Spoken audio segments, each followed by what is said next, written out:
14వ శతాబ్దం నాటి శ్రీరంగ తామ్ర శాసనంలో త్రిలింగ దేశపు సరిహద్దులను పేర్కొనడం జరిగింది.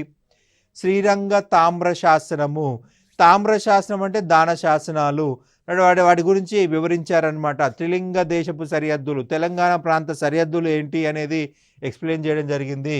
కాకతీయుల ప్రతనాంతరం ముస్లిం చక్రవర్తులు, ముస్లిం చరిత్రకారుల రచనలో తెలంగాణ పేరును ప్రస్తావించబడింది. తెలంగాణ పదానికి ప్రచారం తెచ్చిన వారు వీళ్ళుగా చెప్పాల్సి ఉంటుంది.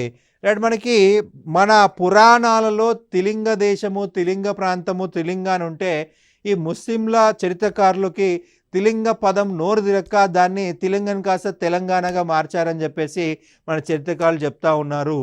రైట్, వీరు తెలంగాణ పదానికి ప్రచారం తెచ్చినారు. క్రమంగా తెలంగాణ పదం స్థిరీకరించబడింది. త్రిలింగ అనేది పలకలేక త్రిలింగ కాస్త తెలంగాణగా మార్చారంటున్నారు.